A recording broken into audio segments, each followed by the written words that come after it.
Buenas tardes. Les ruego que guarden silencio. La clase de hoy va a ser intensa, concéntrense. Abran, por favor, el libro Dinero, Crédito Bancario y Ciclos Económicos por la página 233. Hoy vamos a explicar la que quizás sea la lección más importante del curso, que es la teoría austríaca del ciclo. Concretamente vamos a terminar de explicar el tema 30 de la página 18 del programa. Si bien ustedes ya tienen que estar terminando de leer el libro. El jueves explicaré el capítulo 6 y la semana que viene terminaremos el libro y continuaremos con el resto del programa. ¿Hay alguna pregunta? ¿Alguien tiene alguna duda o quiere decir algo? Es el momento de levantar la mano y preguntar. ¿Alguna duda o pregunta? Bueno, pues entonces, si no hay preguntas, por favor, todo el mundo a la página 233, o si prefieren, mejor a la 234, donde está este gráfico. Pongan el libro en horizontal, así me ahorro tener que escribir nada en la pizarra. Y este es el gráfico esencial que trata de representar la complejísima estructura de etapas productivas que se da en una economía moderna. Hombre, es imposible recoger de manera gráfica esa estructura productiva de nuestras economías, precisamente por el enorme grado de complejidad que tienen. Sin embargo, tenemos que hacer un esfuerzo de simplificación. La ilustración gráfica, como vamos a ver juntos, nos ayuda a comprender muchas ideas esenciales de la teoría del ciclo y de la teoría del capital. Además, tiene rancio abolengo en la ciencia económica. Ya desde Jevons, pasando por von Baberg, se efectúan hasta llegar a Hayek representaciones de este estilo de la estructura productiva. Entonces, ahora voy a explicar en qué consiste este gráfico para que todos lo vayamos entendiendo. Lo vamos a explicar paso por paso. En primer lugar, lo primero que quiero que quede claro es que todas las cifras de ese gráfico aparecen en unidades monetarias, es decir, son valores descritos en unidades monetarias. Y de alguna forma el gráfico recoge la conceptualización desarrollada por Menger respecto del proceso productivo. Recuerde que Menger denominaba bienes económicos de primer orden a aquellos que satisfacen directamente las necesidades humanas, es decir, los que se encuentran ya en el fin que pretende lograr la acción, la última etapa que pretende alcanzar el actor, y denominaba bienes económicos de segundo, tercer, cuarto orden y sucesivos a aquellas fases intermedias, etapas intermedias por las que había que pasar antes de llegar al fin, siendo el orden más elevado conforme más alejada se encontrara la etapa del tan esperado bien final de consumo. Bueno, pues aquí hemos supuesto, por simplificar, que el proceso productivo está constituido por 5 etapas de un año de duración cada una. Vean a la izquierda del gráfico que hay dos posibles interpretaciones de él. Una interpretación diacrónica, que significa que aquí representamos 5 etapas sucesivas. Vean que la primera etapa del primer año, la más pequeñita, arriba es la más alejada del bien final del consumo. Vamos a suponer que esa etapa corresponde a la extracción del mineral de hierro de las minas. Entonces, en esa etapa hay una serie de empresas mineras que extraen mineral. Para esto tienen que pagar a sus trabajadores, y eso es lo que significa la flecha hacia arriba de 18. Pagan 18 unidades a los trabajadores y a los propietarios de los factores originarios de producción, por ejemplo, el alquiler de la parcela de tierra donde se encuentra la mina. Y luego venden el mineral por 20 unidades. Esto es lo que se recoge dentro de esta primera etapa. Claro, si yo soy empresa minera y he incurrido en costes de 18 y vendo por 20, he obtenido un beneficio de 2 unidades. Y esa es la flecha hacia la derecha correspondiente a la primera etapa. La ven ustedes, 2 unidades. Si he invertido o he adelantado a los trabajadores al comienzo del año 18 unidades y a cambio de eso los trabajadores enajenan la propiedad del producto, el mineral de hierro extraído, y yo lo vendo transcurrido el año por 20, obtengo un beneficio de 2, que ya saben que ese beneficio contable era una de las manifestaciones del tipo de interés bruto de mercado, más menos los beneficios y pérdidas empresariales puras. Suponiendo que no existan, pues sería que he obtenido de una inversión de 18, un año después, he obtenido la recuperación de los 18 más 2 unidades más, que sería un interés de 2 dividido entre 18, aproximadamente el 11%, que es lo que explico a la derecha. Ahora, ese mineral de hierro, a su vez, pasa a la siguiente etapa. Hay una siguiente etapa de otro año de duración, vamos a suponer a efectos simplificativos. La segunda etapa, segunda etapa sucesiva, es que el mineral de hierro pasa a un proceso de transformación. Llega a un alto horno, por ejemplo, donde es convertido en acero. Y eso sería la segunda etapa que ven ustedes que tiene en la columna subrayada el valor de 40. ¿Lo ven? Bien, pues el valor de 40 lo vamos a entender enseguida. Surge de que, primeramente, ahora la empresa es el alto horno. Tiene que comprar el mineral de hierro. Se lo compra la etapa anterior por 20. Pero además también tiene que contratar trabajadores. En el alto horno hay trabajadores. Y tiene que contratar otros factores de producción. Entonces vean la flecha hacia arriba, ven que adquiere un valor de 16. ¿Lo entienden todos? 16. Es la flecha hacia arriba que va desde la segunda etapa, desde la etapa del segundo año, ojo, estamos ahora considerando el enfoque diacrónico, hacia arriba, de 40 hacia arriba, 16. Por tanto, si yo compro mineral de hierro por 20 y luego pago a los trabajadores en mi alto horno 16, adelanto un total de 36 unidades, pero vendo el acero por 40, quiere decir que obtengo un beneficio, ven ustedes la flecha a la derecha, de 4. 4 entre 36, que es lo que he adelantado, viene a ser otro 11% de rentabilidad. Y vamos a suponer que pasa, que sigue el proceso productivo y entra en su tercer año. Porque estamos siguiendo el esquema diacrónico. Si entra en su tercer año, bueno, pues imaginen ustedes que el proceso es que es distribuido a una serie de empresas fabricantes de automóviles y entra en la cadena de montaje. Entonces, las empresas de automóviles venden por 60 unidades, pero han tenido que comprar el acero por 40 y a su vez tienen trabajadores a los que pagan 14. 40 más 14, 54, venden por 60, pues quedan 6 de beneficio, que viene a ser también aproximadamente el 11%.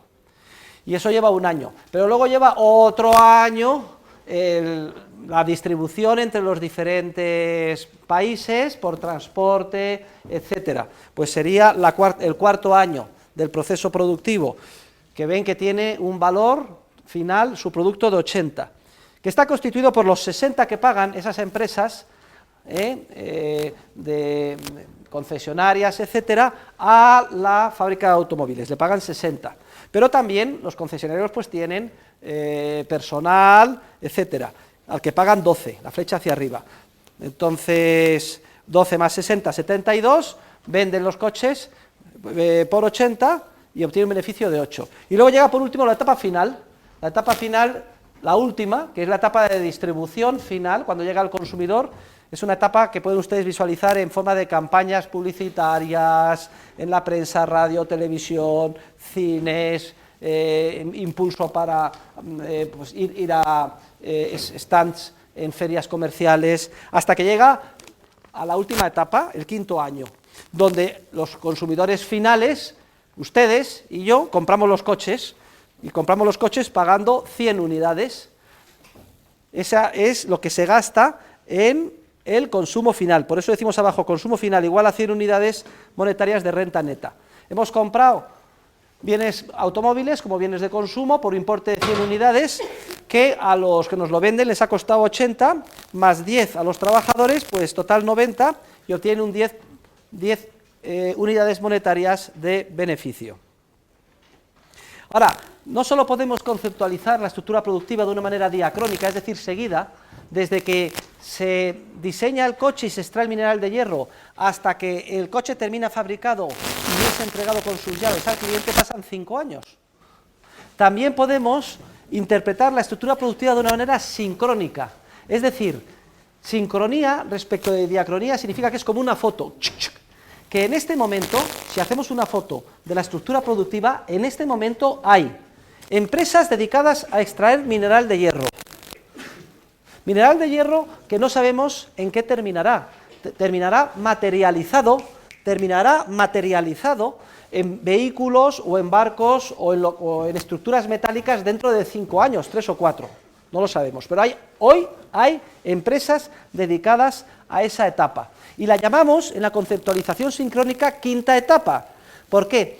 Porque en honor a Menger, recuerden que Menger llamaba bienes económicos de orden superior a los alejados de la etapa final del consumo y que el nivel era más alto conforme más alejado estaba. Pues el nivel quinta etapa, es el más alejado del consumo. Pero también hoy, si hacemos una especie de foto, en términos sincrónicos de la estructura productiva, también hoy hay múltiples empresas dedicadas a tratar el hierro y convertirlo en acero, en forma de altos hornos. Pues esas estarían en la cuarta etapa. ¿De acuerdo? Y están produciendo acero que no sabemos en qué terminará materializado. Ya no dentro de 5 años, sino dentro de 4. Acero, pues por ejemplo, para una torre, grúa, o para un tanque, o para un vehículo industrial. Pero también hoy hay empresas dedicadas a la tercera etapa, a producir bienes económicos de tercer orden, de todo tipo, que madurará en un bien de consumo dentro de 2 años. Y también hoy hay múltiples empresas dedicadas a la segunda etapa, es decir, justo antes del consumo final. Por ejemplo, los proveedores del Corte Inglés, los que fabrican las telas, los zapatos, etcétera, que venden al Corte Inglés, están en la segunda etapa hoy. Están aportando al proceso productivo y solo madurarán como bienes de consumo dentro de 1 año. Y también hoy, por último, hay una constelación de empresas dedicadas a la primera etapa, a la etapa de bienes económicos de primer orden, de consumo, a la etapa que está en contacto directo con los consumidores, por ejemplo el Corte Inglés o los concesionarios que venden los automóviles, que todos ellos venden un valor de 100 unidades monetarias. Luego fíjense, o bien seguimos la pista en el caso del coche, desde que se diseña y extrae el mineral de hierro hasta que se entrega al cliente, que pasan 5 años, o bien hacemos una foto a la estructura productiva hoy, este año, donde vemos que simultáneamente los trabajadores y las empresas están especializados bien en la quinta etapa, en la cuarta, en la tercera, en la segunda o en la primera más próxima al consumo. Y ustedes el día de mañana, cuando terminen su carrera y se pongan a trabajar, entrarán en una empresa y lo más probable es que sea una de las empresas de las etapas no inmediatamente próximas en contacto con el consumo, porque si suman ustedes el valor de 20 más 40 más 60 más 80, se darán cuenta que es muy superior al valor de 100. Es decir, el esfuerzo humano de trabajadores, de empresas y las transacciones que hay entre las etapas anteriores al consumo superan con mucho a el número de trabajadores, empresas y lo que vende la etapa última del consumo. Pues claro, se extrae mineral de hierro y eso a su vez se vende al alto horno y eso a su vez se vende a la siguiente, a la siguiente, a la siguiente y solo al final el consumo. Es importante que como economistas visualicen esto. Generalmente tenemos la idea de que lo más importante es el consumo y es la etapa más importante y la parte más importante de la renta. Radicalmente falso. El consumo viene a ser, en las economías modernas, no supera un tercio, en torno al tercio, a la cuarta parte de todo el esfuerzo productivo y de toda la renta que se gasta.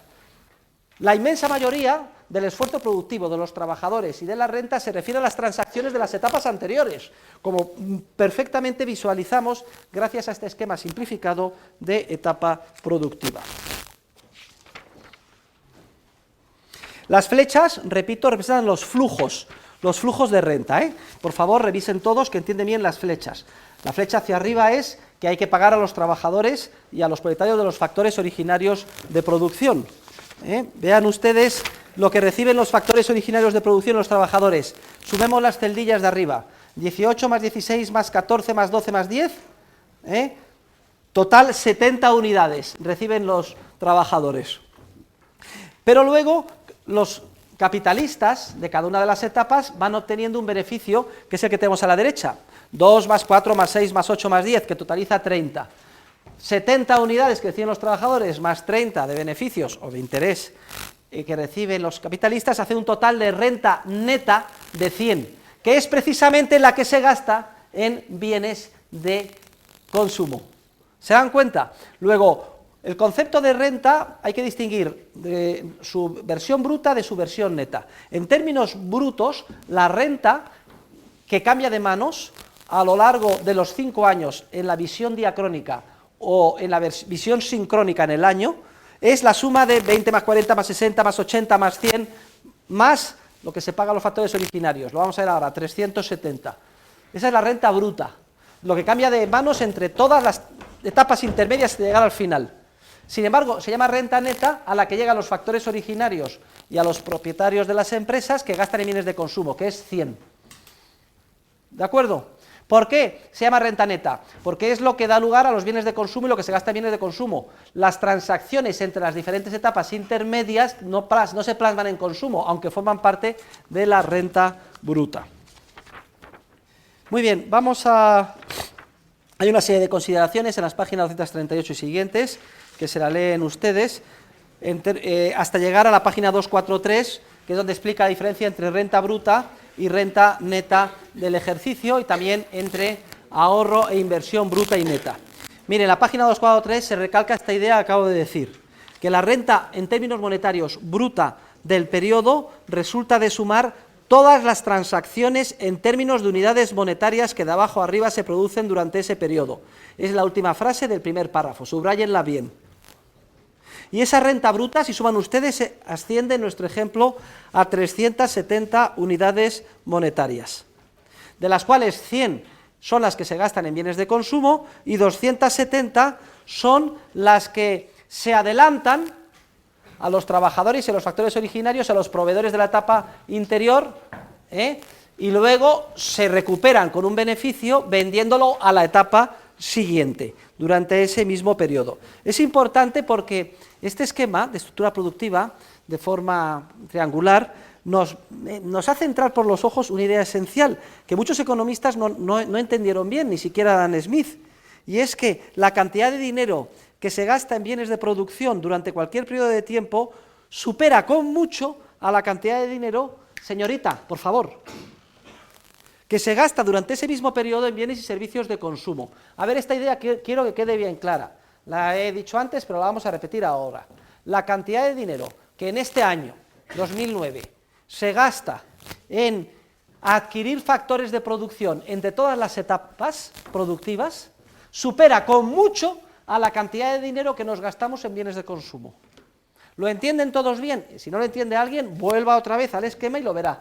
O sea, la cantidad de dinero que en el año 2009, en este ejercicio, se gasta las empresas gastan en comprar mineral de hierro, en comprar acero a los altos hornos, en adquirir a las fábricas que hacen robots para convertir la plancha y darle forma, en pagar a las empresas que hacen el montaje en serie de los coches, en pagar a los transportistas, en pagar a los que hacen las campañas publicitarias. Todo lo que se gasta en todas esas etapas intermedias supera con mucho en lo que a lo que se gasta en adquirir los coches que se venden en el año 2009. Y en nuestro ejemplo está clarísimo, lo que se gasta es 100 en comprar bienes de consumo, en cambio lo que se ha gastado en las etapas intermedias son, súmelo, 270. Cuidado que esta idea es esencial. Y pari passu, a la vez, de la mano, no solo es que la cantidad de dinero que se gasta en las etapas intermedias, en los factores productivos, supera con mucho a la cantidad de dinero que se gasta en bienes de consumo, es que el esfuerzo humano, empresarial, de trabajadores, está sobre todo concentrado en las etapas de los factores de producción alejadas del consumo. Son solo una fracción pequeña los que están dedicados al consumo, los que son los dependientes del Corte Inglés, etc. La inmensa mayoría, piensen ustedes en sus casas, en sus familias, en sus padres, en todos los que trabajan y tienen cerca. A ver, ¿para qué empresa trabajan? Y vean si es para el consumo directo o están en alguna etapa previa al consumo. Levanten la mano. ¿Quién puede visualizar que trabaja directamente para el consumo, como dependiente, por ejemplo? Nadie. Por tanto, todos los demás, todos los que conocen, están en etapas intermedias, previas al consumo, ¿sí o no? Levante la mano. Joder, ¿usted no conoce a nadie que trabaje? ¿Todos en paro? ¿A qué se dedica su padre? Bueno, o su madre, o cualquier familiar que conozca. Llevan la facturación de una empresa. Lleva la facturación de una empresa. ¿Que se dedica a qué? Pues una empresa de seguridad. Una empresa de seguridad. Es una etapa previa, porque a su vez proporciona servicios a otras, a un banco o a lo que sea. ¿De acuerdo? Bien. ¿Y usted, señorita? Sí. ¿A quién conoce que trabaje cerca?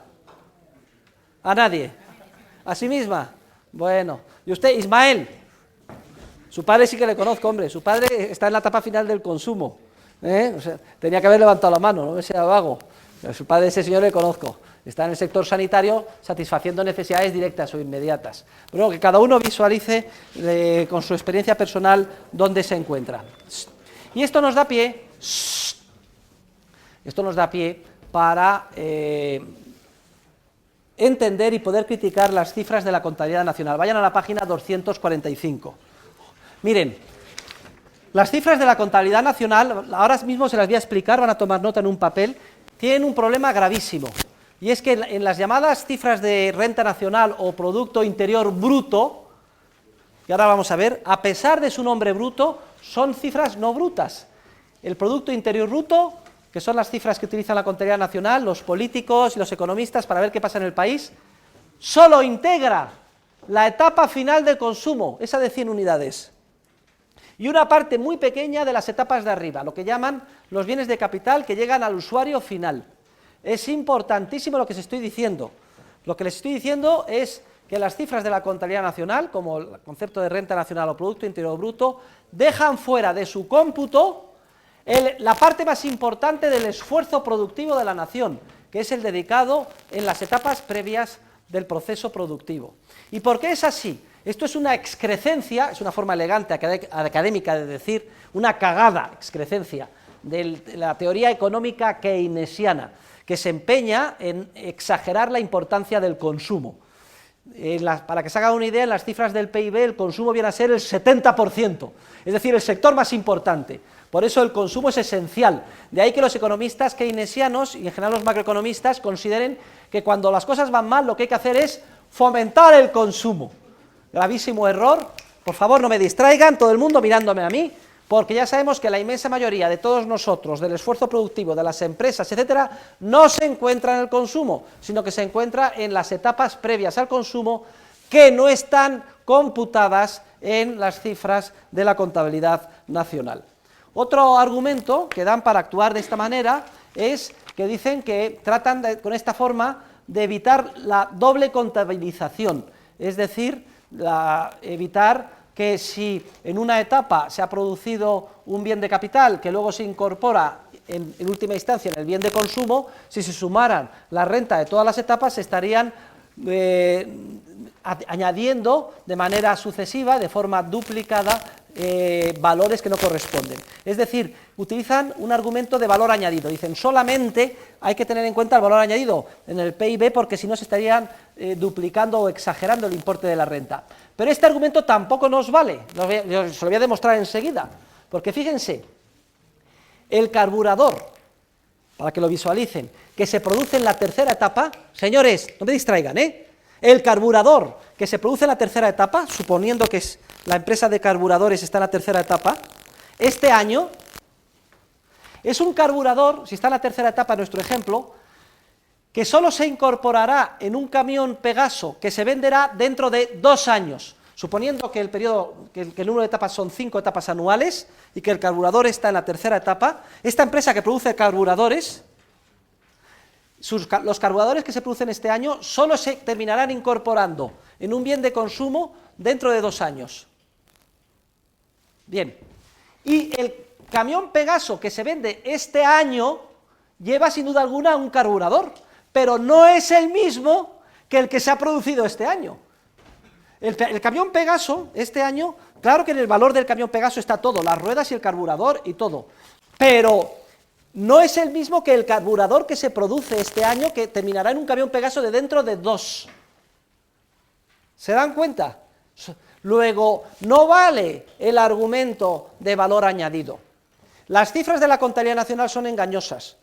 De un plumazo eliminan la mayor parte del esfuerzo humano empresarial de trabajadores del país. Solo se concentran y exageran indebidamente la importancia del consumo final y también de los bienes de capital que llegan al usuario final.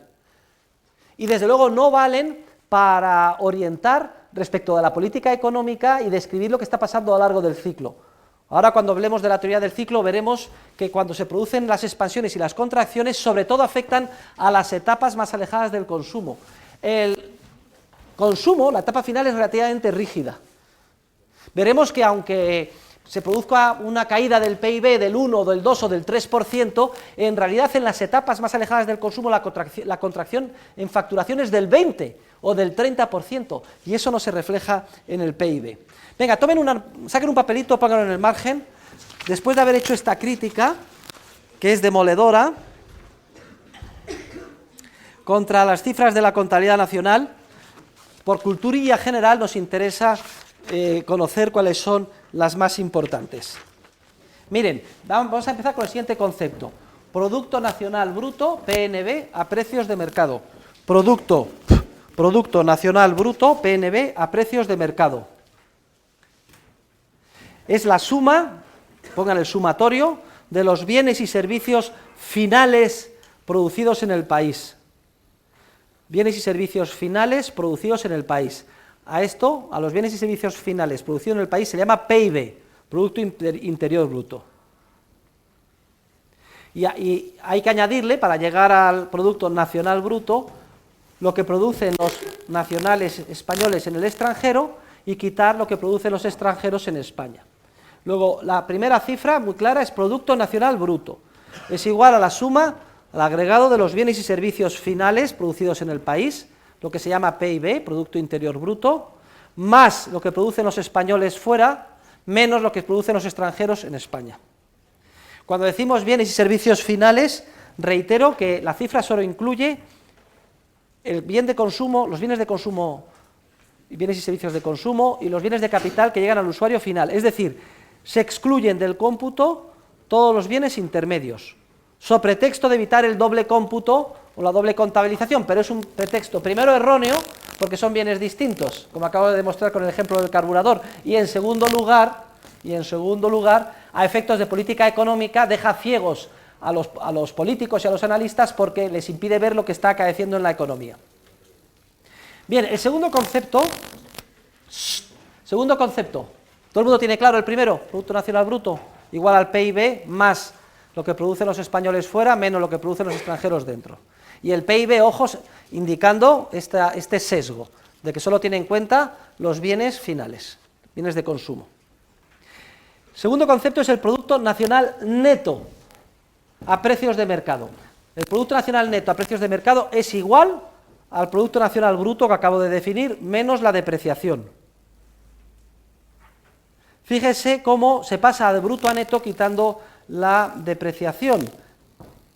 Es decir, lo que se invierte para hacer frente a las cuotas de amortización, pero respecto de los bienes de capital finales que llegan al concepto de PIB, no respecto de todas las etapas intermedias que están eliminadas, que ni siquiera se computan. Tercer concepto, Producto Nacional Neto al coste de los factores. PNN, Producto Nacional Neto al coste de los factores. Esto es lo que se llama también renta nacional, RN. Luego, si alguien le pregunta el día de mañana, ¿qué es la renta nacional? Ustedes contestan y quedan fenomenal. Es el Producto Nacional Neto al coste de los factores. Como un papagayo, sin que no sepan lo que es, ni nada. Pues el Producto Nacional Neto al coste de los factores, o renta nacional, es igual al Producto Nacional Neto a precios de mercado, que acabamos de definir antes, menos lo que se paga en impuestos indirectos, más lo que se recibe en subvenciones. Y si ustedes me preguntan por qué, yo les digo que es por una convención de contabilidad nacional desde la Segunda Guerra Mundial, que es cuando se llegó a este acuerdo. Luego, por tanto, Producto Nacional, repito, tomen nota, neto al coste de los factores o renta nacional es igual al Producto Nacional neto a precios de mercado menos los impuestos indirectos, tipo IVA, etcétera, más las subvenciones. Y nos quedan dos conceptos que son los de renta personal, RP, y los de renta disponible. La renta personal es igual a la renta nacional que acabo de describir, deduciendo tres conceptos y añadiendo dos. Los que se deducen son los siguientes tres. En primer lugar, los beneficios no distribuidos por las empresas. Aquella parte de los beneficios que las empresas guardan en reservas y no distribuyen.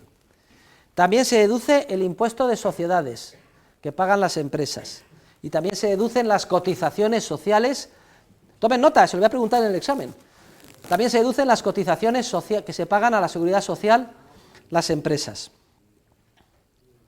Y luego se añaden dos conceptos, empresas y trabajadores. Se añaden las transferencias que se perciben de la seguridad social y se añaden los intereses que paga el Estado a los tenedores de la deuda pública. Luego, repito, la renta personal es igual a la renta nacional menos los beneficios no distribuidos, menos el impuesto sobre sociedades, menos las cotizaciones sociales a la seguridad social, más las transferencias que se reciben de la seguridad social, pensionistas, etcétera, más los intereses que perciben los tenedores de deuda pública. Y por último llegamos al último concepto, que es el de la renta disponible. La renta disponible es muy sencillo, es la renta personal menos los impuestos directos que pagamos, impuestos sobre la renta, etcétera. Pues bien, eso es el esquema de las magnitudes más típicas de la contabilidad nacional, que, repito, todas ellas están viciadas porque se basan en una estrecha concepción contable muy peligrosa, pues eliminan de su cómputo, por favor, el enorme volumen de esfuerzo empresarial que cada año se dedica a la producción de bienes intermedios y que con gran diferencia constituye la parte más importante de la actividad económica y que, sin embargo, y por desgracia, no se considera que merezca la pena incluir en las cifras de renta nacional, Producto Interior Bruto, etcétera.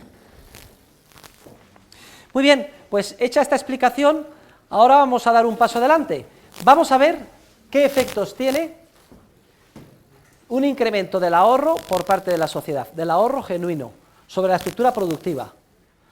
Vamos, como consecuencia de esta explicación, a entender por qué es falsa la famosa paradoja del ahorro o la frugalidad. Vamos a hacer una revisión muy rápida y fugaz del proceso contrario. ¿Qué efectos tiene el hecho de que disminuya el ahorro y aumente el consumo en una sociedad? Vamos a ver cómo un aumento del ahorro enriquece a todos y un aumento del consumo empobrece.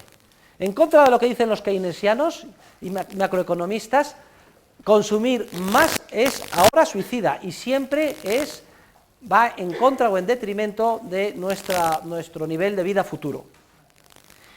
Y una vez que tengamos esto claro, que lo vamos a explicar en 15 minutos, vamos a pasar a analizar qué sucede cuando la estructura productiva se distorsiona, no como consecuencia de un aumento del ahorro genuino, sino como consecuencia de un proceso artificial de expansión crediticia inducido en el sistema por un sistema de banca que actúa orquestado por el Banco Central con reserva fraccionaria.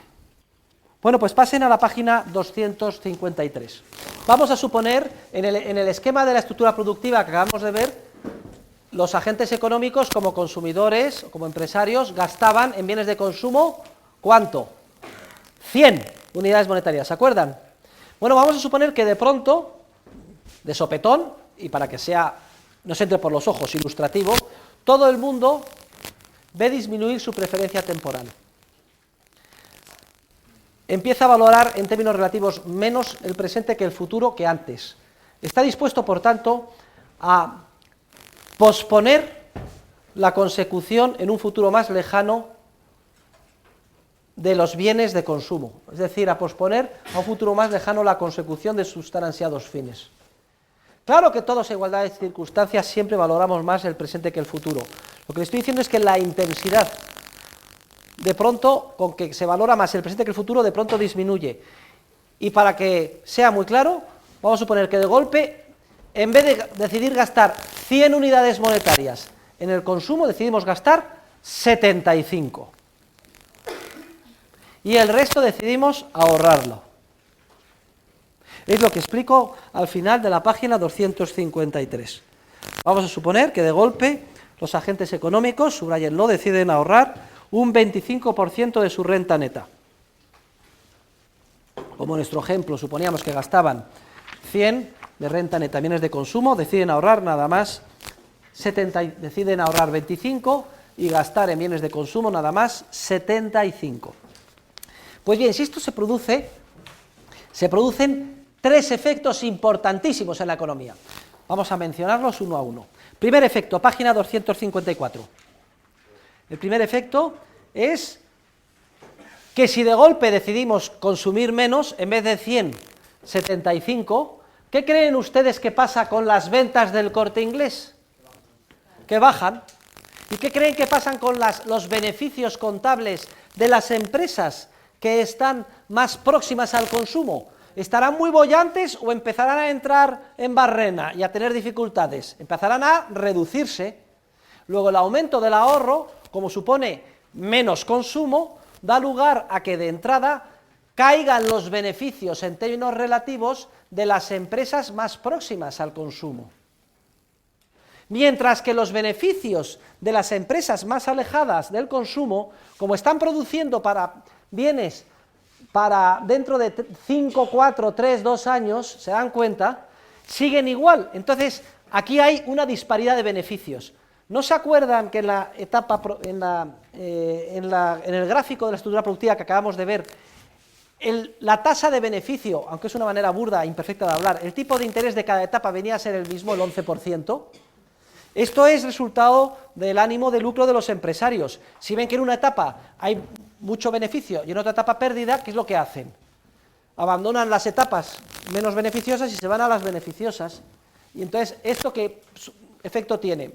Al venderse más en la etapa que tenía muchos beneficios, los precios bajan y los beneficios se reducen, y al abandonar y vender menos los que tenían pocos beneficios, los beneficios tienden a subir. Es decir, el propio ímpetu empresarial de búsqueda de beneficios pone en funcionamiento un proceso de especulativo y de arbitraje que tiende a igualar los beneficios entre las diferentes etapas.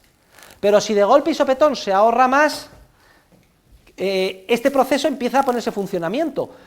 Los beneficios de las empresas de consumo se resienten y los beneficios de las empresas más alejadas del consumo en términos relativos son mayores. Luego, el primer efecto es el efecto esencial, que es el que tienen los beneficios en una economía de mercado, orientando a los empresarios qué es lo que deben de hacer. Y lo que les dice a los empresarios es: señores, tenéis que redirigir vuestros esfuerzos desde el consumo inmediato, ventas, Corte Inglés, etcétera, hacia donde se obtienen más beneficios relativos, la minería, los altos hornos, etcétera. Porque en el consumo inmediato los beneficios han caído, porque la gente ha decidido consumir menos. Es el primer efecto, es el efecto de disparidad de beneficios, que es una señal esencial que guía a los empresarios sobre lo que tienen que hacer, y está diciendo: ¿qué ha pasado?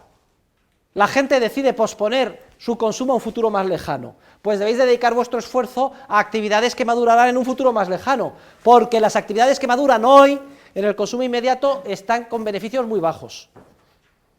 Y esto es lo que se describe en el gráfico 5.2. Miren el gráfico 5.2.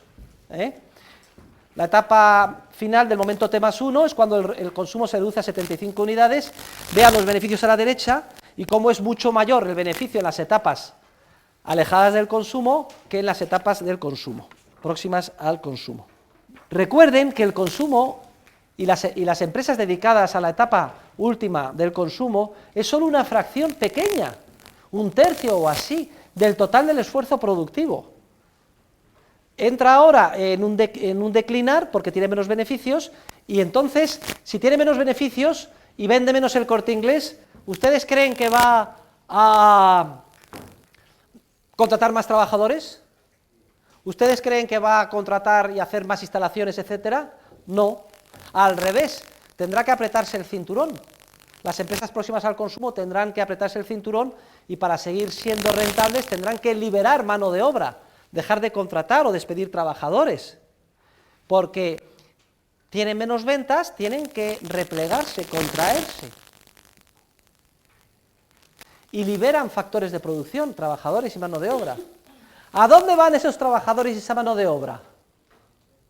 precisamente son colocados, demandados por las etapas más alejadas del consumo, que son las que tienen beneficios en términos relativos más altos, y a donde redirigen sus esfuerzos inversores los empresarios.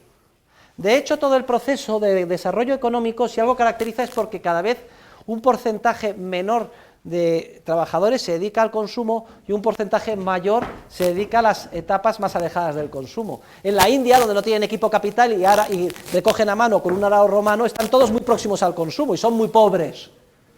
En Estados Unidos, en Suiza, en España, hay un porcentaje mucho mayor de gente dedicado a las etapas más alejadas del consumo. Luego, el primer efecto ya lo hemos visto. Vamos a ver ahora el segundo efecto. Página 259.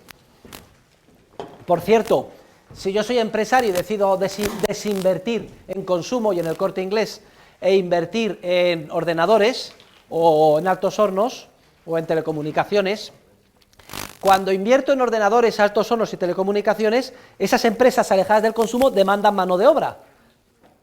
¡Shh! ¡Cállense!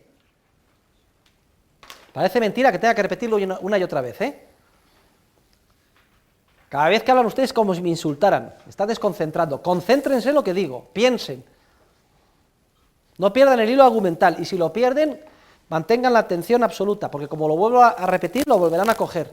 Son ideas esenciales y no se les olvidarán nunca. Les estoy explicando el corazón de la ciencia económica. Quien entienda esto, entiende economía. Quien no entienda esto, no entiende nada. Si yo redirijo como empresario mis esfuerzos de inversión hacia las etapas más alejadas del consumo, a telecomunicaciones, ordenadores, altos hornos, esas empresas van a demandar más mano de obra. Mi pregunta es, más mano de obra y factores de producción para ampliar sus instalaciones. Porque están produciendo no para el hoy inmediato en el que baja el consumo, están produciendo para el consumo de dentro de 5 años. ¿De acuerdo? 4 o 3 o los que sean. Mi pregunta es, ¿se verán obligados a pagar salarios más altos, alquileres más altos, para atraer factores de producción? Esto es importante. La respuesta es que no, porque aunque demanden más, y eso es una fuerza para que los salarios suban, no es menos cierto que las empresas próximas al consumo liberan factores de producción, cuya oferta aumenta. Luego lo que hay es una reestructuración paulatina, poco a poco, sutil, pero consolidada y sostenible, donde el consumo cada vez pesa menos en términos relativos y cada vez son más en términos relativos los que trabajamos en las etapas alejadas del consumo. Y ese es el proceso sostenible, de consolidado, de desarrollo económico más sano que caracteriza el crecimiento económico de las economías más desarrolladas. Pero hay un segundo efecto del ahorro. Vayan a la página 259. Y es que, a igualdad de circunstancias, si decidimos ahorrar más, es decir, ofertar más bienes presentes, ¿qué pasará con el precio de los bienes presentes en función de los bienes futuros, que llamábamos tipo de interés? Habrá que pagar una prima mucho más reducida, porque como se ofrecen tantos bienes presentes, porque ha disminuido la tasa de preferencia temporal, estamos dispuestos a renunciar al consumo por un incremento más reducido el día de mañana, por recibir un añadido incremental en forma de interés el día de mañana más bajo. Es decir, el aumento del ahorro hace que los tipos de interés se reduzcan. Y el tipo de interés es un precio que se utiliza para calcular el valor a precios de mercado de los bienes de capital. De hecho, hay una fórmula mnemotécnica, la fórmula matemática la tienen en la página 260, a pie de página. Vean la fórmula de matemáticas financieras. Yo les voy a dar una más sencilla. Supongan un bien de capital de duración muy larga, incluso indefinido, por ejemplo, un piso. Un piso, ese es un bien de capital. Un piso que todos los años rente, pues imagínense que son 1.000 euros al mes. ¿Cuánto renta al año? 12.000 euros. ¿De acuerdo? Pues el valor actual de una renta de un periodo indefinido a un tipo de interés I, que se representa de esta manera, es igual a la renta partido por el tipo de interés. En nuestro ejemplo, 12.000 euros al año Suponemos que el piso va a durar indefinidamente. En la práctica no, se desgaste, que hace frente a la amortización, etcétera. Y por eso la fórmula es más complicada, la tienen abajo. Vamos a suponer que el tipo de interés es el 10%. Si el tipo de interés es el 10%, el valor hoy de esa renta al 10% es 10 veces 120.000 euros. Es lo que valdría el piso. Ahora vamos a suponer que de pronto la gente decide ahorrar más y como consecuencia de eso los tipos de interés bajan a la mitad, al 5%. ¿Qué pasa con el valor del equipo capital? 12.000 partido por 0,05. Ha bajado del 10 al 5%. Resulta que 1 partido por 0,05 es 20 veces 240.000 euros. Fíjese, el mismo bien de capital, la misma finca, parcela, piso, y salvando las distancias máquina, ordenador, conforme bajan los tipos de interés porque hay más ahorro, el valor de los bienes de capital se multiplica. De hecho, una reducción a la mitad del tipo de interés duplica el valor de mercado del piso. Luego, el segundo efecto está muy claro. El primero ya es obvio. Si se ahorra más, entran en barrena, se resienten los beneficios de las empresas próximas al consumo, son más altos las alejadas, y por eso los empresarios que lo que quieren es ganar, se van hacia las etapas más alejadas. Segundo lugar, el aumento del ahorro hace que los tipos de interés bajen y por tanto el valor de mercado de los bienes de capital más alejados del consumo se multiplica. Y esa es otra señal que indica a los empresarios, que aquí donde tenéis que dedicar vuestro esfuerzo es a hacer pisos, a producir ordenadores, bienes de capital, porque ahora su valor es mucho más alto porque el tipo ha caído. Y lo mismo que pasa con el precio de los bienes de capital, pasa con el precio de los títulos representativos de los bienes de capital en las bolsas de valores. Porque ¿qué es una acción? Es un título valor que representa una propiedad alícuota, una parte pequeña, 1 entre 10 millones de la propiedad de una empresa. Si esa empresa está situada en una etapa alejada del consumo y los tipos de interés han bajado, el valor de la acción crece como la espuma. Ese es el tercer efecto. Y luego hay, ese es el segundo efecto. Y luego hay un tercer efecto esencial que se produce siempre que aumenta el ahorro, que es el llamado efecto Ricardo. La razón por la que se llama efecto Ricardo, así lo bautizó Hayek, la tienen explicada en el libro, no nos vamos a extender en ella. Pero ese es el efecto que tiene el incremento del ahorro sobre los salarios reales. Queridos alumnos, ¿qué pasa si de pronto decidimos ahorrar más y por tanto consumir menos? ¿Qué pasa con el precio de los bienes de consumo? ¿Tienden a crecer o a bajar? A bajar, se quedan sin vender la cuarta parte de los bienes de consumo. Entonces el precio de los bienes de consumo cae porque demandamos menos consumo, porque hemos decidido ahorrar más. Y si nuestros salarios son los mismos y los bienes de consumo tienen un precio cada vez más reducido, es decir, si cobramos en términos nominales los mismos euros al mes y cada vez nos cuesta menos el pan, la comida, la alimentación, el vestido, la ocio, etcétera, algo parecido a lo que está sucediendo ahora, ¿qué pasa con los salarios reales? Si ganamos lo mismo y lo que compramos cada vez cuesta menos, que los salarios reales crecen, es decir, el aumento del ahorro hace que los salarios reales crezcan. Y si los salarios reales crecen, es una señal esencial que les está diciendo a los empresarios en todas las etapas, que tienen que, como está más encarecido, cuesta más contratar a un trabajador, la señal es que tienen que sustituir en el margen trabajadores por equipo capital. Ahora en términos relativos el trabajo es más caro porque se ahorra más y en términos reales es más caro porque los precios de los bienes de consumo caen. Por tanto, tengo que sustituir marginalmente un trabajador por equipo capital. Es decir, ¿iba a contratar 3 trabajadores? Pues no los contrato y lo que hago es comprar un ordenador y contratar uno solo. O despido a 4 y compro un tractor, porque con un trabajador que tengo y el tractor hago lo que hacía antes con los 4, y así sucesivamente. Entonces, visualicen ustedes, muchos trabajadores en el margen son despedidos, pero ¿quién produce el nuevo tractor? el nuevo ordenador o el equipo de capital concreto que adquieren las empresas para sustituir a los trabajadores?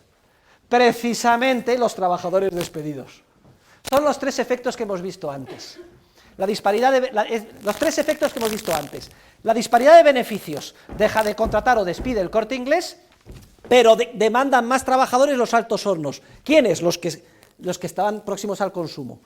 Pasan de un sector a otro, paulatinamente y poco a poco. Segundo efecto, el aumento del ahorro hace que el tipo de interés baje, es decir, el precio de los bienes de capital suba. Es una señal esencial. Tenemos que dedicarnos a producir pisos, instalaciones, fábricas, ordenadores, y demandamos mano de obra, que precisamente la sueltan las empresas, sobre todo las próximas al consumo, entre otras cosas porque la mano de obra ahora es más cara. En términos reales los salarios suben al bajar el precio de los bienes y servicios de consumo como consecuencia del ahorro. Tres efectos microeconómicos en la misma dirección que indican a los empresarios lo que tienen que hacer, y como resultado del cual cada vez la estructura productiva se hace más vertical. Vamos a la página 265, vamos a verlo en términos visualizados. La conclusión: surge una nueva estructura productiva más capital intensiva. Vayan a la página ahora 266, que todo el mundo lo vea en el libro en horizontal. Venga, página 266. Usted tiene el libro, página, ¿lo ven? Miren esta estructura productiva que tenemos en el libro en la página 266. Venga, por favor, ábrela, venga, póngalo. Vayan a la última etapa. ¿Qué leemos? La última etapa. ¿A cuántos ascienden las ventas del consumo? A 75, porque ha aumentado el ahorro. Y vean, ¿cuántas etapas hay? En la originaria que vimos antes, en la estructura productiva originaria había 5 etapas, ahora hay 7, porque han surgido 2 etapas nuevas. Al tipo de interés más reducido, ¿cuál era el tipo de interés que había en la estructura productiva anterior? Recuerdan que era el 11, ¿no? Miren ahora a la derecha, ¿cuánto se ha reducido el tipo de interés? Al 1,7%, porque hay mucho más ahorro. ¿Se dan cuenta? Bien. Vamos a ver ahora qué sucede. Vamos a superponer, para que tengamos una idea visual clara, la estructura productiva antes del aumento del ahorro con la estructura productiva después del aumento del ahorro. Vayan al gráfico 5.4 de la página 271. 5.4 de la página 271. Miren, en trazo grueso está la estructura productiva original con 100 unidades de consumo y 5 etapas. Y en trazo sombreado la que queda. Ven ustedes cómo al consumir menos en términos monetarios se ha retraído la etapa de consumo y las más próximas a él. Pero sin embargo ya en la cuarta etapa se amplían horizontalmente, la quinta etapa también, y lo más importante, surgen 2 etapas nuevas que antes no existían, la sexta y la séptima, porque no eran rentables y estaban ahí en el proyecto, imaginadas por los empresarios. Por ejemplo, diseñar una máquina de tratamiento médico atómico para el cáncer. Estaba ahí. Ahora, el tipo de interés tan bajo que es, esa etapa, que solo madurará en un producto dentro de 7 años, empieza a ser rentable y se inicia. Son 2 etapas más alejadas del consumo que antes no existían. Consecuencia, se ha achatado y se ha hecho más vertical la estructura productiva. El porcentaje que representa la renta neta que se consume es inferior. Antes eran 100 sobre 370, ahora es 75 sobre 370. La renta de cambio de manos es la misma, pero la que se dedica al consumo es mucho más reducida. Es 4,5 veces, casi 5 veces más lo que cambia de manos entre las etapas intermedias después del ahorro que lo que se dedica al consumo. En la India, y en un país muy pobre, de toda la renta que cambia de manos, la mayor parte es del consumo. En Suiza, en Estados Unidos, la mayor parte de la renta de cambio de manos es de las etapas alejadas del consumo. Y por eso es mucho más rico, porque aunque se gaste hoy menos en consumo, porque ha aumentado el ahorro, con ese ahorro se han financiado proyectos de inversión más capital intensivos, más complejos, que duran un número de etapas mayor, que cuando maduren van a dar lugar a un incremento muy grande en los bienes de consumo y en la calidad de los mismos producidos. van a llegar al mercado mucho más bienes de consumo de más calidad de aquí a 2, 3, 4, 5 años, con una demanda además monetaria que se ha reducido a 75, el precio de los bienes, ¿qué va a pasar con el precio unitario de los bienes de consumo? Si de aquí a 3, 4 años van a llegar muchos más y de más calidad, y la demanda se ha reducido a 75, si hay mucha más oferta y menos demanda, el precio unitario de bienes de consumo tendrá a bajar, todos más o menos con la misma renta, unos precios cada vez más reducidos, nuestra riqueza y desarrollo económico cada vez mayor. Coches, lavadoras, televisores, ordenadores, ocio, etcétera. Comparen con la España de hace 40 años, o con la India, o con Haití, que recogen a mano, y por eso son tan pobres, porque carecen de bienes de capital, porque no han ahorrado. El secreto del desarrollo económico no es el consumo, sino el ahorro. Y tienen un resumen de esa superposición de las etapas en la página 271. Vamos a leerlas juntas. Vamos a leer juntos este resumen. Miren, constatamos primero una profundización en la estructura de bienes de capital. Se ha alargado verticalmente y han surgido dos etapas nuevas, en nuestro ejemplo la sexta y la séptima, que antes no existían. Segundo, se han ensanchado, en términos horizontales, dos etapas, como la cuarta y la quinta. Y en tercer lugar hay un estrechamiento relativo de las más próximas al consumo y una disminución de la cuarta.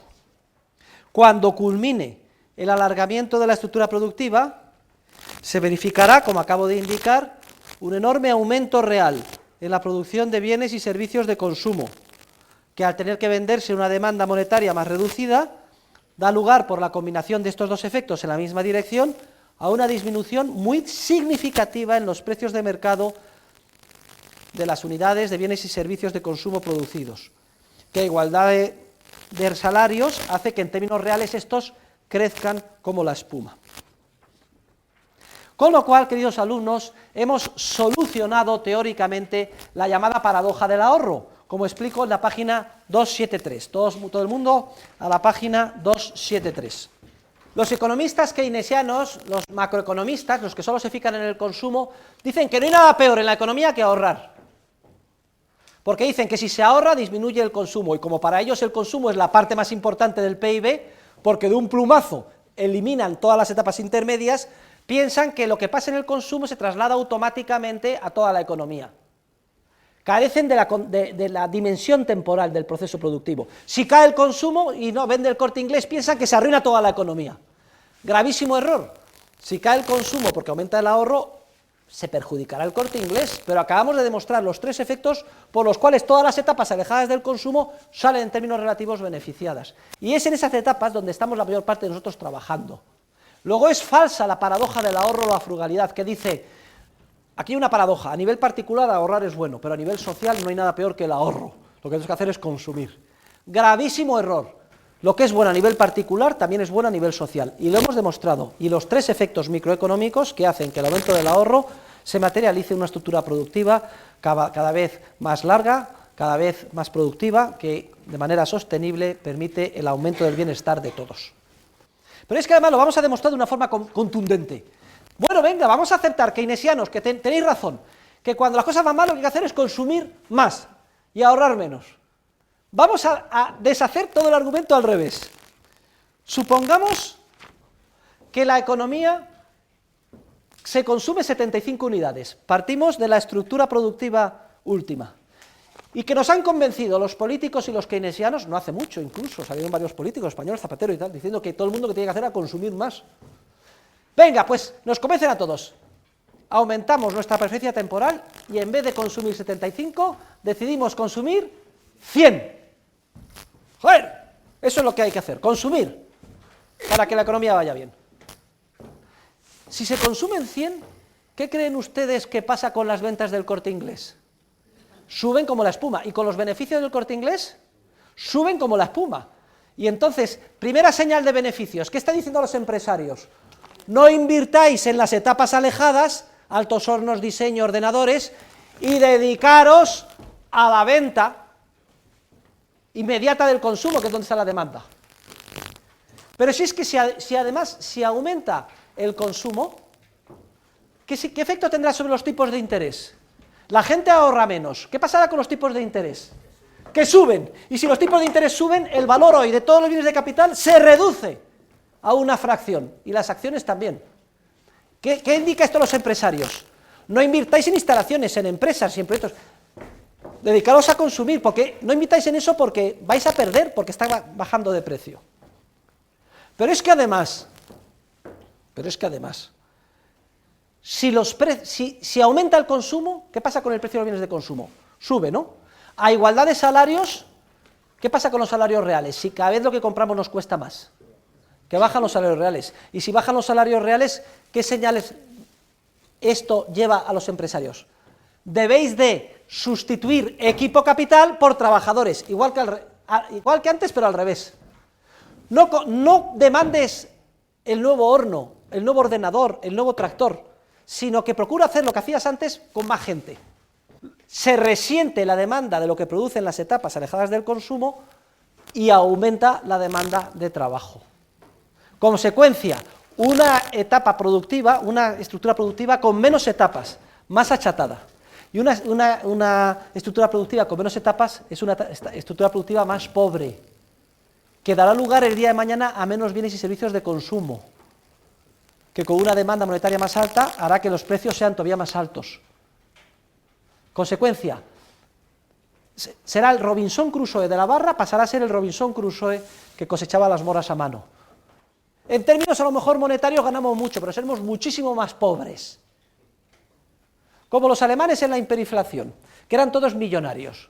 Vamos, que cobraban, el salario más bajo, el salario mínimo, eran miles de millones de marcos. Vean ustedes los billetes, uno llenos de ceros, pero todos en una cola para comprar una barra de pan que costaba 10 millones de marcos, y cuando terminaba la cola se había multiplicado por 3, 100 millones de marcos. Es una ilustración exagerada del proceso.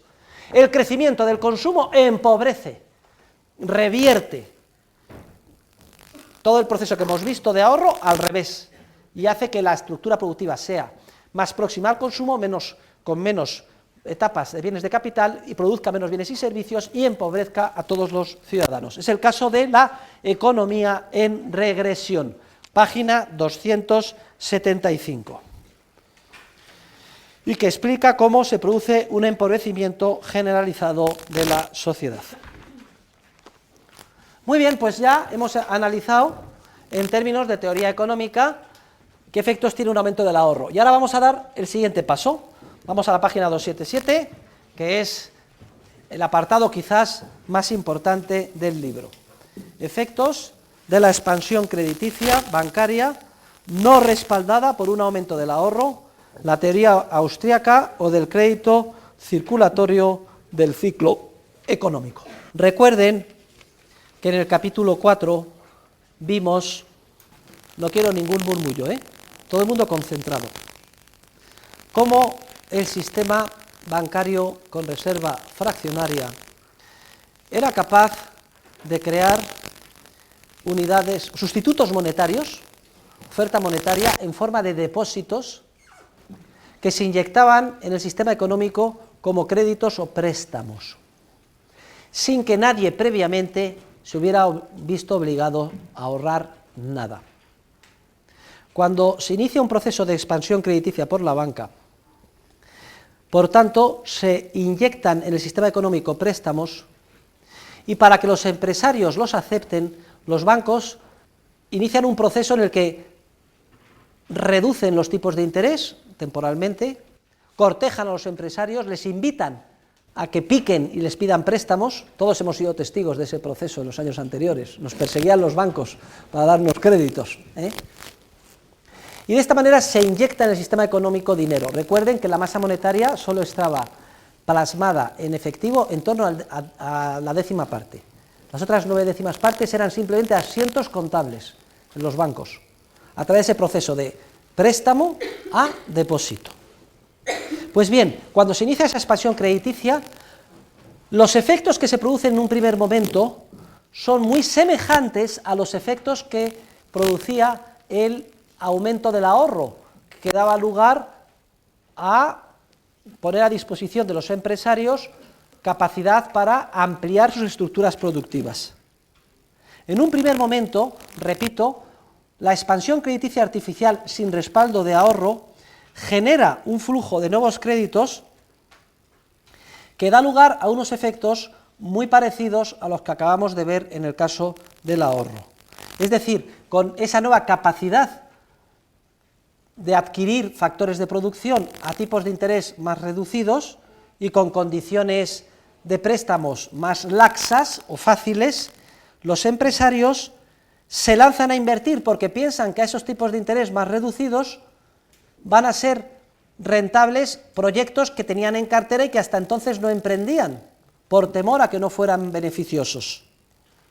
Los empresarios, además, no saben cuando les dan un préstamo si tiene su origen en un aumento del ahorro genuino o si tiene su origen en una simple expansión crediticia artificial resultado del sistema bancario.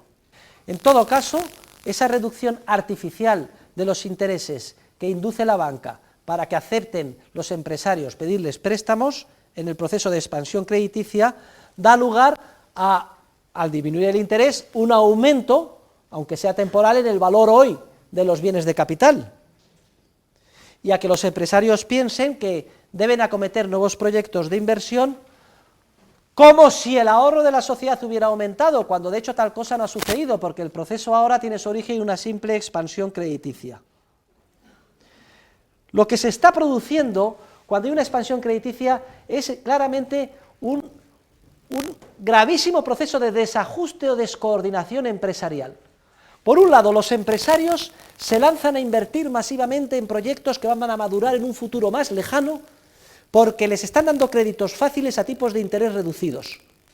Pero por otro lado, los agentes económicos, las familias, las economías domésticas, no han decidido ahorrar más, siguen consumiendo a la misma tasa que antes. ¿Cómo es posible que los empresarios se lancen a invertir sin que aumente el ahorro?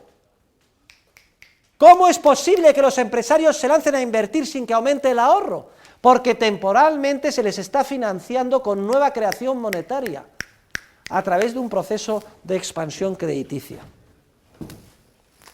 Y ese desajuste, esa descoordinación generalizada entre los que invierten, empresarios, y los que ahorran, que no quieren ahorrar y siguen consumiendo al mismo ritmo que antes, puede durar meses, incluso alargarse a lo mejor durante 2, 3, 4 años. Durante un periodo de tiempo, además, parece como si la estructura productiva pudiera alargarse y hacerse más capital intensiva sin necesidad de ahorrar. Vayan al gráfico 5.5 de la página 283. 5.5 de la página 283. Miren este gráfico, cómo en él el consumo sigue siendo 100 unidades monetarias. Nadie ha decidido ahorrar nada. Y sin embargo han aparecido unas etapas nuevas, la sexta y la séptima. ¿Cómo es posible que aparezca la sexta y la séptima? ¿Qué pasa con el tipo de interés? Miren a la derecha, ¿cuánto es el tipo de interés? 4,1. Los bancos han reducido el tipo de interés del 11 al 4,1, precisamente para poder colocar los préstamos de nueva creación. Pasen 2 páginas más y vayan al gráfico superpuesto, de barras y de sombreado. ¿Cómo es posible que aparezcan 2 etapas nuevas y el ensanchamiento de las etapas tercera, cuarta, quinta, justo hasta antes del consumo? Pues bien, toda esa parte sombreada, el agregado monetario de toda esa parte sombreada corresponde a la nueva creación de depósitos por parte de la banca. No ha habido ningún ahorro, los agentes económicos no han decidido ahorrar más, no quieren posponer su consumo. Sin embargo, han emprendido nuevos proyectos de inversión y han ensanchado los más intensivos en capital, los más alejados del consumo, simplemente con dinero de nueva creación en forma de depósitos a través de ese simple asiento contable. ¿Va a ser sostenible tal cosa? Queridos alumnos, no escapará a la intuición de ustedes de que tal situación es insostenible. En términos reales seguimos consumiendo y no queremos ahorrar, pero los empresarios se lanzan con un optimismo tremendo a invertir, porque les dan préstamos fáciles a bajos tipos de interés. Es que no se puede sacar de donde no hay. Tarde o temprano el mercado, que es muy eficiente en términos dinámicos, de forma espontánea produce una serie de efectos. 6 efectos microeconómicos que darán al traste con todo el proceso y que vamos a estudiar a partir de ahora. Página 289. ¿Cuáles son los 6 efectos microeconómicos que de forma espontánea e ineludible se ponen en proceso en el mercado y dan al traste con esta euforia o etapa de expansión artificial del crédito iniciada con la banca por la banca con reserva fraccionaria? Primer efecto, subida en el precio de los factores de producción. Ustedes se acordarán que en el ahorro, en el caso del ahorro, he hecho antes una salvedad. He dicho que cuando aumentaba el ahorro, los beneficios de las empresas más alejadas del consumo eran relativamente más altos y que interesaba invertir ahí y que esas empresas demandaban mano de obra. He preguntado, ¿subirá el precio de la mano de obra? Y la respuesta era que no, porque quedaba liberada de las etapas del consumo. Como ahora no queda liberado de las etapas del consumo, porque la gente sigue consumiendo al mismo ritmo que antes, solo es posible atraer factores de producción hacia las etapas más alejadas del consumo si se paga más por los factores de producción, por la mano de obra y los recursos de la naturaleza. Entonces, el primer efecto que se nota en el mercado es que empieza a crecer y a crecer y a crecer los salarios y el precio de los otros factores de producción, de los originarios de producción, los recursos naturales, materias primas, y se pone por las nubes. ¿Qué pasó justo antes de la crisis financiera? Señorita que está riendo, míreme. ¿Qué pasó justo antes de la crisis financiera con el precio de las materias primas? ¿Qué pasó con el precio del cobre hace un año y medio? ¿O del petróleo? ¿A cómo se puso? Por las nubes. Primer efecto. No se liberan recursos y hay mucha más demanda monetaria de ellos. Ya a este precio tan alto de los factores de producción es un primer aviso a los empresarios, porque ellos hicieron sus estudios, sus proyectos empresariales pensando un coste, que ahora resulta que es mucho más alto del que pensaban. Sin embargo, está en la euforia y la borrachera de la burbuja, que este primer toque de atención no es suficiente para paralizar los procesos iniciados. Y entonces, temporalmente, en el proceso, se produce un segundo efecto, página 290. Y es que posteriormente se produce un importante aumento en el precio de los bienes de consumo. ¿Por qué? Porque el dinero de nueva creación en forma de créditos se inyecta en el sistema. Se presta a los empresarios y los empresarios demandan mano de obra, compran equipos, etcétera. En una segunda, tercera, cuarta etapa llega al bolsillo de los consumidores. Y los consumidores, como siguen consumiendo al mismo ritmo que antes y ahora tienen mucho más disponibilidades monetarias, ¿qué pasa con el precio de los bienes y servicios de consumo? Como el consumo no se reduce y tenemos mucho más dinero, el precio de los bienes y servicios de consumo tiende a subir.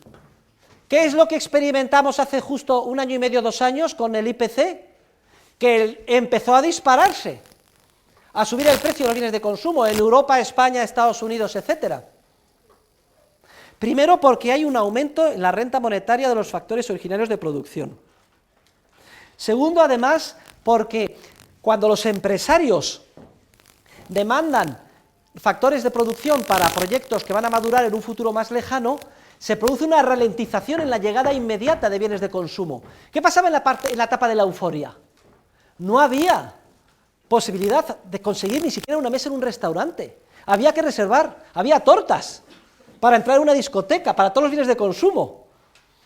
Se había ralentizado la llegada de ellos porque muchos factores se habían llevado a etapas más alejadas y además había mucha demanda monetaria. Era la época de la euforia, los precios desbocados, etcétera. Meses para conseguir una mesa en un restaurante.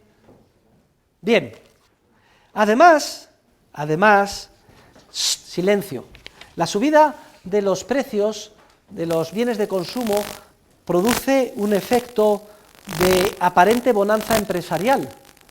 Parece que cualquier cosa puede venderse al precio que sea. Hay un crecimiento artificial de los beneficios. Y esto hace, joder, pues qué millonario soy, que mucha gente aumente todavía más el consumo. Pues me voy a un crucero en el Caribe o a Cancún, etcétera. Consumo a su vez de capital en la etapa de la euforia. Pero hay un tercer efecto, página 292.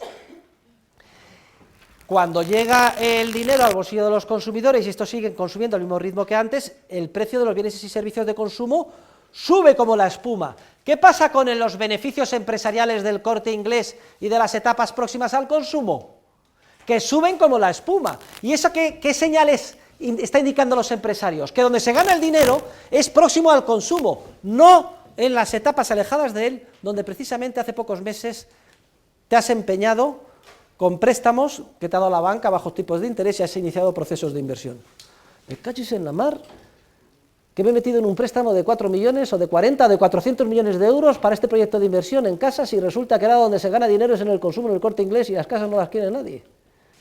¡Qué error!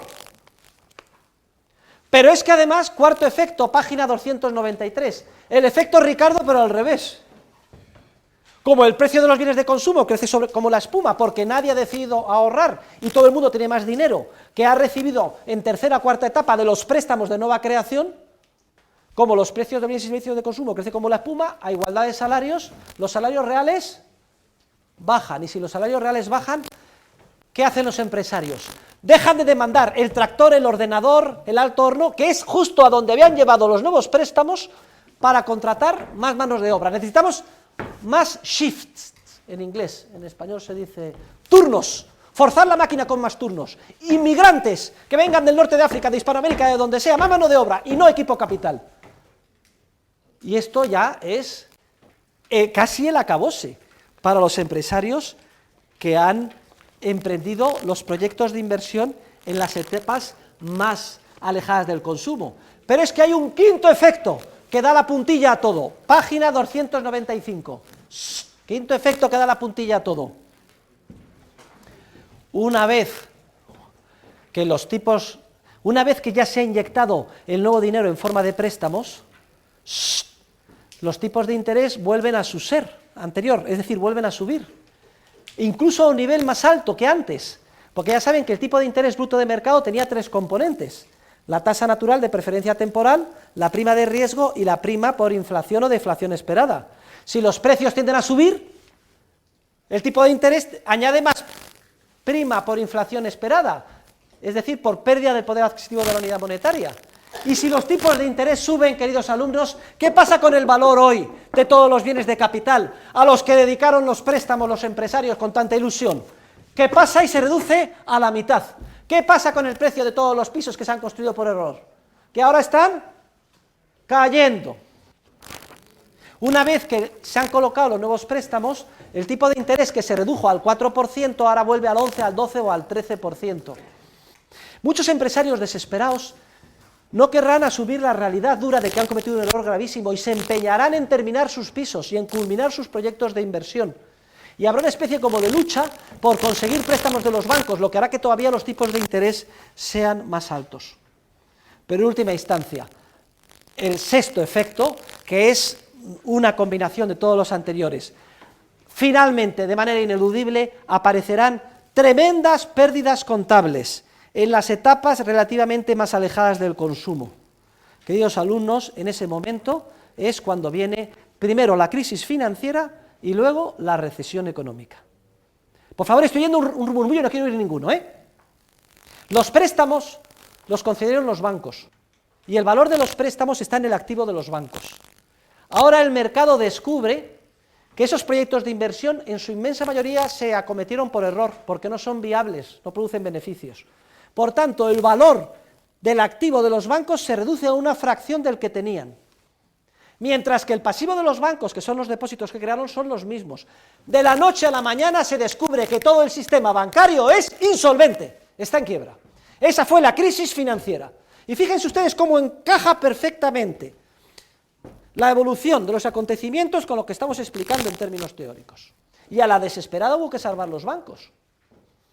Un plan de 700.000 millones de dólares en Estados Unidos para comprar activos tóxicos, es decir, que no valían nada, hipotecas subprime, préstamos a proyectos de inversión no rentables, etc. O simplemente, como se hizo en Irlanda, Portugal o Grecia, garantía de todos los depósitos, porque la gente, si iba por su dinero, no estaba ahí, se unía al sistema monetario y volvíamos a la época de las cavernas. E inicio de la recesión económica. El mercado al final pone de manifiesto que se han cometido graves errores empresariales. y pone de manifiesto la necesidad imperiosa de reconvertirlos. ¿Esto qué significa? 1. Paralizar aquellos que no son rentables. 2. Liquidarlos, todos los proyectos de inversión erróneamente emprendidos. 3. Salvar de la quema lo que se pueda. 4. Retirar factores de producción y mano de obra desde las etapas alejadas del consumo a donde se les llevó por error, por los préstamos sin respaldo de ahorro real, hacia etapas más próximas al consumo, que es donde los consumidores, los agentes económicos quieren que estén. Es preciso un reajuste masivo de la estructura productiva. Y ese proceso de reajuste es precisamente en el que estamos ahora. En eso consiste precisamente la recesión o la depresión económica. Fíjense, se ha llegado a la recesión por falta de recursos reales ahorrados que hubieran permitido culminar los proyectos de inversión. O expresado de otra forma, se ha llegado a la crisis por exceso de consumo, por escasez de ahorro, respecto del estilo de producción que se ha emprendido, que suponía un ahorro mucho mayor disponible cuando tal cosa no existía. Todo se financió con la burbuja especulativa y artificial de la expansión crediticia. Algunos dicen, la crisis ha llegado porque se ha invertido en exceso. No es correcto. Al final solo podemos invertir lo que ahorramos. La crisis llega porque se ha invertido malamente. Los escasos recursos ahorrados por la sociedad se han invertido como si se hubiera ahorrado mucho más. ¿Ustedes se acuerdan cuando pusimos el ejemplo de Robinson Crusoe y dijimos que era esencial que fuera capaz de coordinar bien el presente con el futuro? Dijimos, ¿qué pasa si se equivoca en el cálculo y con su cestillo de 5 días de moras ahorrados pretende construir un alto horno? Todo el mundo decía, ¡qué locura! Después de 5 días no ha hecho nada más que los cimientos y termina con las manos ensangrentadas y vuelve otra vez a ser Robinson Crusoe pobre, incluso más pobre que antes, cosechando a mano y con las manos ensangrentadas. Pues lo mismo, salvando las distancias, sucede ahora en una economía avanzada impactada por la expansión crediticia. Hemos invertido malamente los escasos recursos reales de la sociedad en bienes que la gente no quiere. Por tanto, somos más pobres. Se han hecho 1 millón de pisos que no quiere nadie. Y se hicieron porque redujeron los tipos de interés en los bancos a 0, incluso negativos en términos reales. Y ya están ahí, y no se pueden reconvertir. Nos tenemos que comer con patatas, ese hierro, esos ladrillos, etcétera, esos trabajadores que debían de haberse dedicado a líneas rentables, se han dedicado a hacer algo que no es rentable. Hay un proceso generalizado de mala inversión, en el que los empresarios han caído engañados por la expansión crediticia de la banca con reserva fraccionaria. Miren, el ahorro de la sociedad puede invertirse bien o mal. Una economía de mercado libre, sin expansiones crediticias, sin privilegios, etcétera, tiende a invertirse bien. Pero si se distorsionan las señales esenciales que guían a los empresarios, durante periodos muy largos de tiempo puede invertirse mal. Y eso tarde o temprano el mercado, que es muy eficiente, lo detecta, lo descubre y lo sanea en forma primero de una crisis financiera y luego de una recesión económica. Hay 2 ejemplos que son muy ilustrativos, que ponen Hayek y Mises. En la página, vayan a la página 299, vamos a ver estos ejemplos. Página 299. El primero es el ejemplo de Robinson Crusoe, que les acabo de indicar. El segundo es el de Mises. Dice, está a la mitad de la página, es el ejemplo de Mises. Dice que la situación actual es semejante al error cometido con carácter general. Es muy semejante al que incurriría un constructor que, equivocándose en cuanto a la cuantía de los materiales a su disposición, los agotase completamente en la construcción de los cimientos, viéndose forzado a dejar inacabado el inmueble. O el de Hayek, silencio. El ejemplo de Hayek dice, habla de los imaginarios habitantes de una isla perdida que, habiendo emprendido la construcción, subrayen todo esto, de una enorme máquina capaz de cubrir completamente las necesidades de la población, hubiesen agotado todos sus ahorros y capital antes de terminarla y no tuvieran más remedio que abandonar temporalmente su construcción. Hombre, en el Evangelio, en Lucas, tienen ustedes en una parábola de Jesucristo perfectamente explicada la teoría del ciclo. Dice que para entrar en el reino de los cielos hay que calcular que va a costar bastante esfuerzo. No vaya a ser que cometas el error, pone, me parece, del general, que evalúa cuántos soldados tiene y cuántos tiene el enemigo, y si ve que el enemigo tiene muchos más, entonces se puede negociar. Y el segundo ejemplo que pone dice, o aquel que se equivoca en cuanto a los materiales de construcción que tiene, emprende la construcción de su casa y luego resulta que los agota sin haberla terminado, y termina siendo el hazmerreír del pueblo. Pues eso mismo es lo que sucede en términos reales en una economía distorsionada por la expansión crediticia. Al final, ¿qué tenemos cuando se producen los efectos? Una economía mucho más achatada. Vayan a ver cómo queda la estructura productiva. Es la del gráfico 5.7. Después de la crisis, tenemos una estructura productiva en la que, como se ha inyectado más dinero y la proporción que se dedica al consumo es la misma, se consume en términos monetarios mucho más. Venga, página 301. Página 301. Pongan el libro en horizontal. Se consume 132, pero solo hay 5 etapas, no las 7. ¿Y qué pasa con todo lo que había antes en la etapa 6, 7 y lo ensanchado? Todo eso ha desaparecido, porque no es rentable. Y la gente al paro, los 5 millones de parados, porque están, como si dijéramos, camino de reconducirse o reconvertirse hacia las etapas rentables. Luego veremos el jueves, por eso es tan importante que haya un mercado laboral muy ágil, muy flexible, muy libre, para que el reajuste, una vez cometido el error, que es ineludible, sea lo más rápido y lo menos doloroso posible. Bien, y terminamos este capítulo con la siguiente consideración. Ahora, página 305, estamos en condiciones de entender por qué no era posible asegurar la retirada de depósitos con un coeficiente de reserva fraccionaria, aplicando la llamada ley de los grandes números. Los banqueros privados y los teóricos de la Banking School decían, miren, con un 10% de respaldo en caja podemos hacer frente a las retiradas normales de depósitos y asegurar las retiradas. No. Un seguro exige que haya completa independencia entre la existencia del seguro y el fenómeno que se va a producir. Por eso, por ejemplo, no existe un seguro de matrimonio. ¿Ustedes qué creen que pasarían con los matrimonios si se pudiera hacer un seguro pagando una prima, de tal manera que si te fuera mal el matrimonio te dieran 1 millón de euros de indemnización a cada cónyuge? Se lo voy a explicar, yo que soy casado. Los matrimonios, el éxito de los matrimonios radica en el esfuerzo diario y continuado y sacrificado de ambos cónyuges por sacar adelante su proyecto de vida en común. Y muchas veces es duro, y sin embargo hay que seguir adelante. ¿Ustedes qué creen si hubiera un seguro de 1 millón de euros o si me van mal las cosas? ¿Afectaría esto al comportamiento de los cónyuges? Claro, más de uno y más de una daría la patada al otro antes. Consecuencia, el seguro produciría muchos más siniestros o separaciones matrimoniales. ¿Por qué creen ustedes que es imposible que exista un seguro de ruina a un empresario? Alguien podría decir, joder, qué idiota las compañías de seguros. Hace seguros de incendios, seguros de vida, ¿por qué no se les ha ocurrido el seguro de ruina? Ahora, sobre todo. Miren, que una empresa comercial, y ustedes lo sufrirán el día de mañana, tenga éxito, el dinero se gana... Silencio, por favor. ¿Usted de qué se ríe? Estoy hablando de cosas serias. Sea ya mayor, madure de una puñetera vez, coño, estamos en la universidad. Una empresa sale adelante como consecuencia del esfuerzo denodado de sus propietarios, de sus almas, de sus empresarios, ganando el euro día a día, regateando, negociando con los proveedores, cortejando a los clientes. Es un esfuerzo muy grande, en el que hay que saber decir no muchas veces. Te vendrán a pedir aumentos de salario, gente que lo necesita para su familia, y tienes que responder no. Lo que te pide el cuerpo es buenismo, lo que nos gustaría a los empresarios a todos es decir sí, y aumentar a los trabajadores, multiplicarles el salario, pero no lo hacemos porque quebraríamos. Hay que decir no. ¿Ustedes qué creen? ¿Cómo sería el comportamiento del empresario si me va mal y estuviera cubierto por un seguro de ruina? Pues disminuiría mi esfuerzo por sacar adelante la empresa y contestaría sí muchas veces que tenía que haber dicho no. Consecuencia, quebraría.